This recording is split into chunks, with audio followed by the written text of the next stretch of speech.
Okay.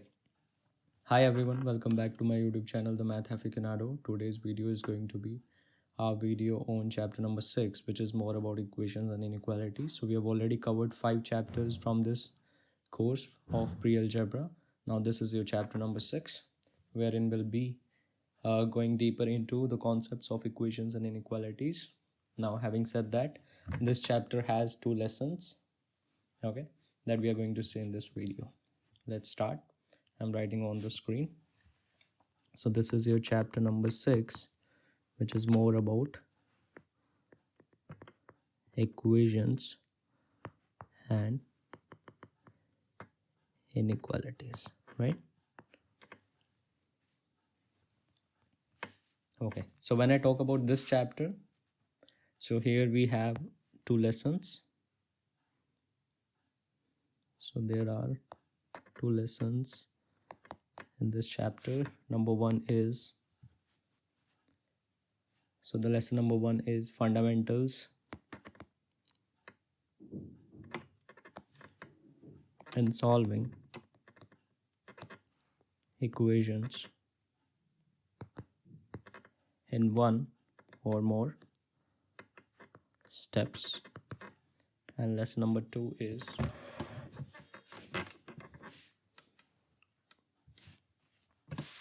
calculating the circumference of the circle. Calculating the circumference of circle. Okay, so these are the 2 lessons as a part of this chapter number 6. Now let's start with the lesson number 1, which is fundamentals in solving the equations in one or more steps. So let's start with the chapter number 1. Let's start with the lesson number 1. Okay, so lesson number 1 is fundamentals in solving equations one or more steps. Okay, so when I talk about fundamentals while solving the equations, so as we know that the formulas are very common, right? When we talk about physics and chemistry, so we see a lot of formulas based on velocity and time, and we also know that velocity is equal to distance divided by time, right? So velocity is equal to distance divided by time. That is what we are aware of. Now if I have to denote them with a variable, so velocity is v, distance is d, and time is t. So how do I write that mathematically? So that is going to be v is equal to d over t. So this is the mathematical expression for the formula for the velocity. Now when we see this formula, so we can say that a formula can be described as being a variable and an expression separated by the equal sign. So this is your variable, and this is your expression. So can we say that the formula is basically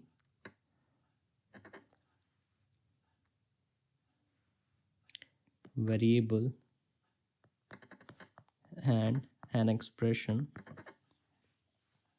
separated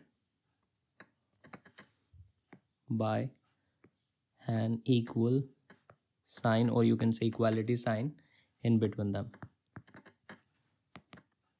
right? So as we have seen above, v is the variable and d over t is your expression. So here the variable is separated from the expression with an equality sign in between them, and that is what we label that as formula. If I have to write it in other words, so that can be, in other words, a formula is basically an equation.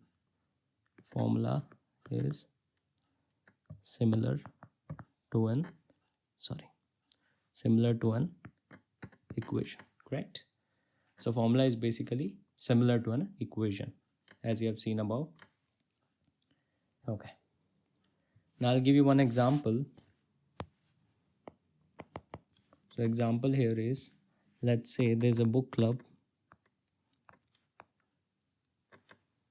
which requires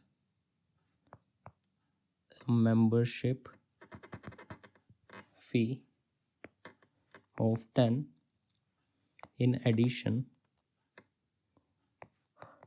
to 2, which is levied for each book that one orders. Okay, if we were to list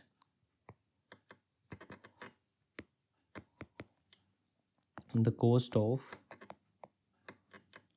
ordering a number of books, how do we list them as? So that is going to be something like this. Let's say on the left, if I have number of books, and on the right I have the cost.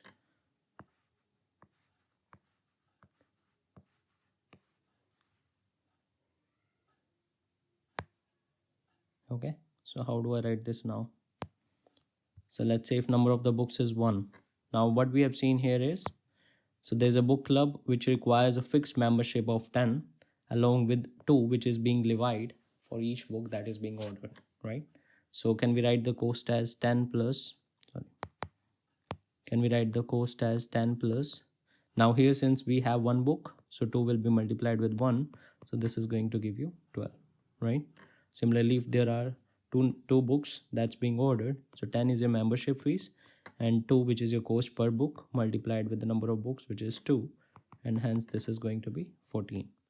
Suppose if there are 3 books, so in that case the cost is going to be 10 which is a fixed membership fees, and then 2 is a cost per book multiplied with number of books which is 3, and that is going to give you 16. Similarly for 4, so that will be 10 plus 2 times 4 which is 18.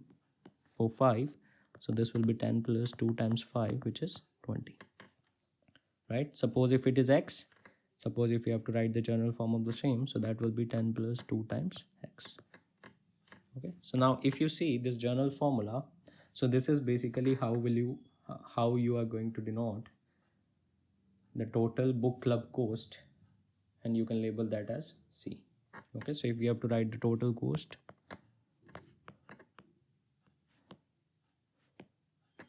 and label that as C, so that will be 10 plus 2 times x.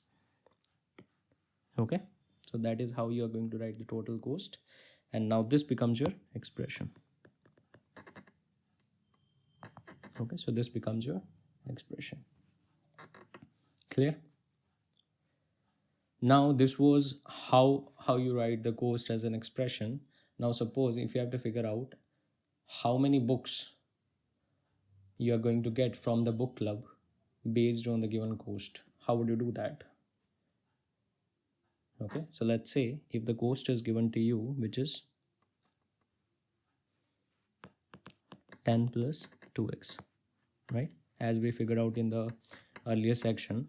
So now here C is your total cost. Let's say if there is some value given for the C, let's say it is $30. Okay, so let's say it is $30. Now based on this you have to figure out how many books were ordered for the total cost of $30. So how do we figure that out? So we can easily figure out, now what is x? Basically x is a number of books, right, ordered from the book club.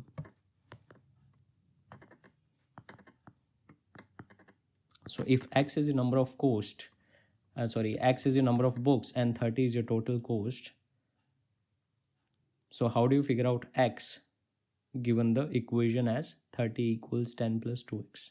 So let's solve this equation. So now this equation becomes 30 is equal to 10 plus 2x. Now you know how to solve the equation. We have already seen in the earlier chapters. So 10 is a constant, moves to the left. So 30 minus 10 will be equal to 2x. So this is 20 is equal to 2x. So can we write x as 20 over 2, which is 10, right? So what is the cost of one book? Oh, sorry, what is the total number of books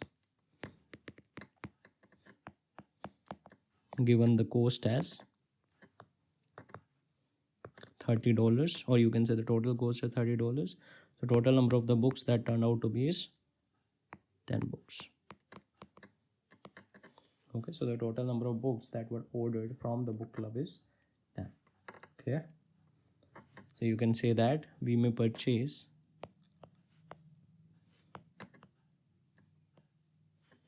10 books for $30. Clear? Now here, what was x? X was an unknown variable in this case, which was indicating the number of the books that's being ordered, right? So it's an unknown variable in this case. So how do we solve the equation as we have seen above? So first we isolate all the constant terms on the left, on the one side, and the variable, which is an unknown variable, on the other side. And that is how we solve the equation, right? That's our usual approach in solving the equation, correct? Now, there was also another way of solving this same equation. What was the different way? So since the equation that was given to us is 30 is equal to 10 plus 2x. Now here what we will be doing is, rather than moving 10 to the left and solving it the way that we have solved, we are going to solve it in a different way. So first we are going to divide by the coefficient of x, which is 2 on both the sides. Okay, so we have basically divided by 2 on both the sides. So on the left hand side now we get 15, and on the right we have 10 over 2 plus 2x over 2. I have basically separated the fractions. Now this can be written as 15 is equal to 5 plus x. Now I'll be moving, or rather than moving, what I can do is I can subtract 5 on both the sides. So subtract 5 on both the sides. Okay, so subtract 5 on both the sides. What we did here is, so here we divided by 2. Divide by 2 on both the sides, right? So here we divided by 2. Now we are subtracting by 5. So this will be 15 minus 5 is equal to 5 plus x minus 5. So this will be 10, and 5 gets cancelled, so x. So here again we have got the same value, which is x is equal to, sorry, this was the number of books, not the cost. So here we get the value of x as 10, which is same as we figured out earlier from the different approach. Okay, so the number of books still remains 10. Clear? So we got the same answer, but we proved the different point, or we solved it in a different way. Clear? Now let's take another example. Let's say if you are given the equation as 5x plus 14 plus 2x plus 2 is equal to 30. Now let's say if this is given to you. Okay, so now here we have two different ways. Either we can solve it by using the first approach or the second approach. Okay, so I usually prefer doing it first approach, but it's up to you. You can choose any of them. Now, but before applying the approach or any of the approaches, we will first have to club the like terms. So here these are your like terms, right, which are your terms of x, and these are your like terms, which are your constant terms, correct? So what we are going to do is we are going to club the like terms, so 5x and 2x and 14 and 2, and on the right anyhow we have 30. Now this can be written as 7x plus 16 is equal to 30, right? Now here, once you have the simplified equation, now you can apply any of the approaches. So I'll solve both the ways. So let me show you from both the approaches. So approach number 1 will be moving 16 to the right. So 7x will be equal to 30 minus 16, which is 14. So 7x is equal to 14, and x will be equal to 14 over 7, which is equal to 2. And what will be the approach number 2?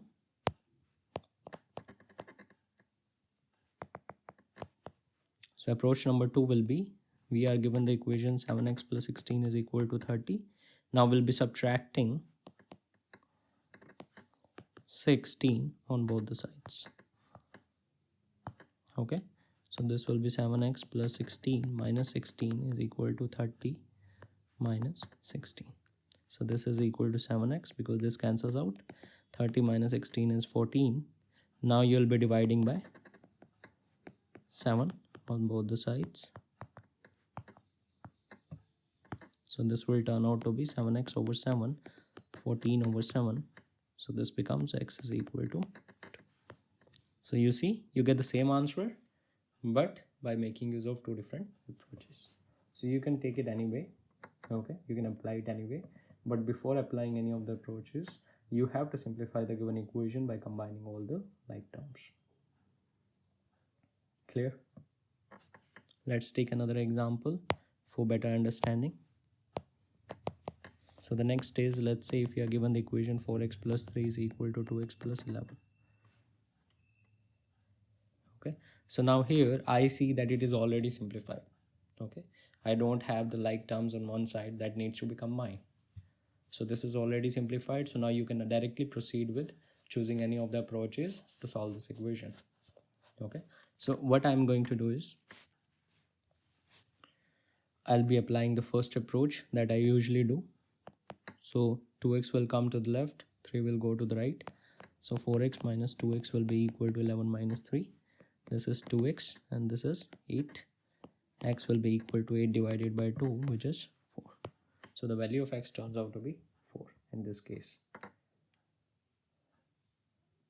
Okay, so this is what I followed the approach number 1. Now you already understand both the approaches, so you can apply or you can choose any of the approach as per your convenience. Okay, now if you remember, I started off with the formula for velocity, which was distance divided by time, correct? So we started off this video with this formula. Okay, now this is your expression for finding the velocity, which is distance over time. But suppose if you're supposed to figure out the expression for the distance, how would you do that? So distance can easily be figured out by cross multiplying, or you can say by cross multiplying v and t, which is your velocity and time. So d will be written as v times t. Okay, so this is your formula for the distance. Clear? This is anyhow your velocity and this is your time. So suppose if someone has to figure out the distance, so they can use this expression in order to figure out the distance given the velocity and time. Okay, so now suppose if velocity is equal to 30, or you can take 60, and time is equal to 3, so what will be distance in that case? V times t, which is 60 times 3, and that is 180.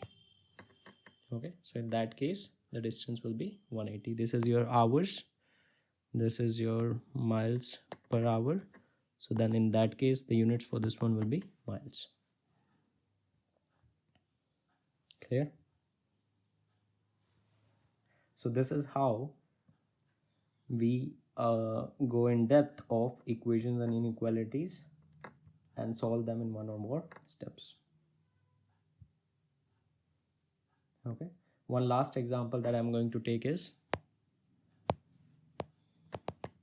let's say if you are given 5 plus 3x over 7 is equal to 8. Now this is your expression that is given to you and you have to solve this equation. Now as I used approach number 1 in the previous case, this time I'm going to use the approach number 2.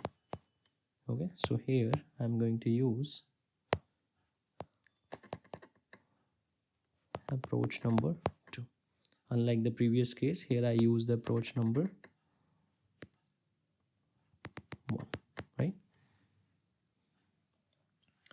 So now when we use the approach number 2, what we are going to do is we'll be subtracting 5 on both the sides. Okay, so this is going to turn to 5 plus 3x over 7 minus 5 is equal to 8 minus 5. This cancels out. So now this simplifies to 3x over 7 is equal to 3. Now what we are going to do next is Now we are going to multiply on both the sides by 7 by 3 because we want to get rid of 3 by 7. Okay, so now multiply with the reciprocal of 3 by 7, reciprocal of 3 by 7, that is 7 by 3 on both the sides. So if I do that, so this will be 7 by 3 times 3 over 7 times x is equal to 7 by 3 times 3. So this cancels out, or you can say this multiplies to 1. Okay, and on the right hand side this 3 cancels out, so it will be x is equal to 7. That's your answer. Okay, so here as you can see that we have solved this equation using approach number 2, unlike the previous solution where we used approach number 1. Okay, so it's up to you. You can use any of the approaches out of both of them in order to solve the equation. Okay, so this was your lesson number 1, which was fundamentals in solving the equations in one or more steps. Okay, now we'll be moving to lesson number 2, which is calculating the circumference of the circle. So let's move to lesson number 2.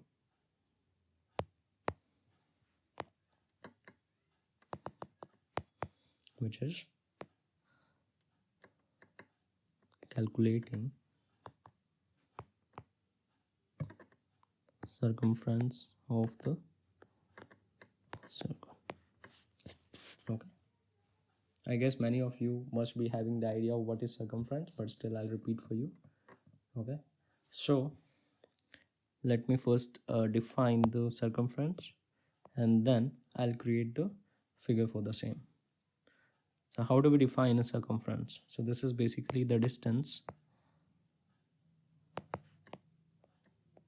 around a rectangle or a square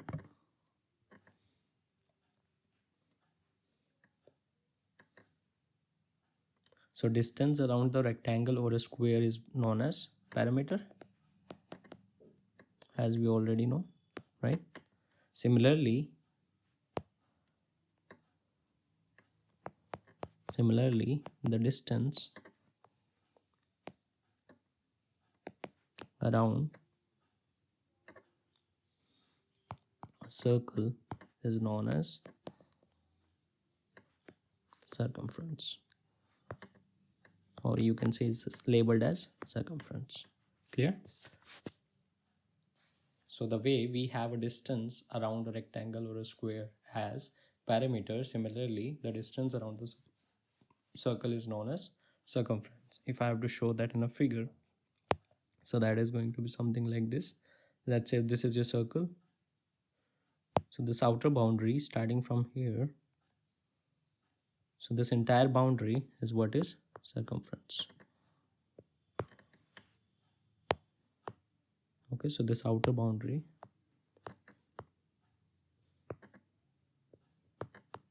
which is known as circumference. Now I'll also label the other parts of the same.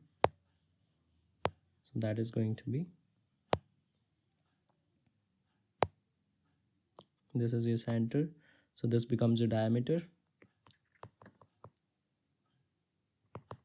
Okay, and if I have to write the radius, so that is going to be this. So this becomes your radius of the circle. Clear? So this was your circle. So the distance around the circle is known as circumference. I hope that makes sense. Okay. Now a line that is drawn straight from the midpoint of the circle and that has its endpoints on the circle border is called the diameter. As you can see here, so this is the line which was drawn. This is your midpoint of the circle.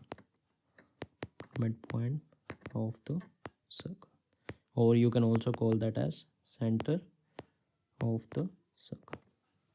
Okay, so the line that is drawn straight through the center of the circle and its endpoints are on the circle. So these are the endpoints. Okay, so these are the endpoints.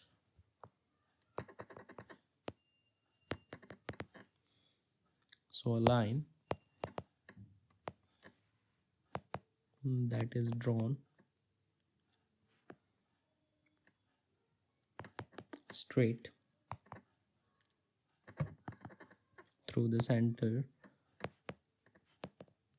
of the circle and that has endpoints on the circle border, or you can say the circle also, is called the diameter. We represent that with the variable d. Okay, similarly, half of the diameter or the distance from the center of the circle to any endpoint on the circle border, okay, is known as the radius of the circle. Radius of the circle. We represent that with the r. Okay, so we represent that with the r.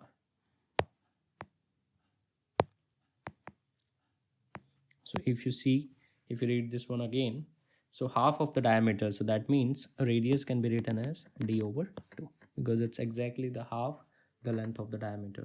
So half of the diameter, or you can say that the distance from the center to any endpoint on the circle. Okay, so that means distance from here, distance from the center to any endpoint. So this is the endpoint, right? So this is what is known as the radius. This was your diameter. Clear? So this is what is radius. So radius can be written as d over 2. Now when we have to define the circumference mathematically,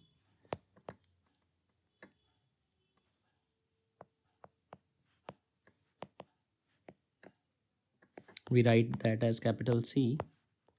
Okay, so that can be written as pi times d, or since we know that d is equals to 2r, so you can also write this as pi times 2r. Okay, so it's up to you if you want to write it in the form of diameter, so that is going to be written as c is equals to pi times d, and if you want to write it in the terms of radius, so that is going to be c is equal to 2 pi times r, because this will become 2 pi times r. Okay, so this is how we define the circumference of the circle.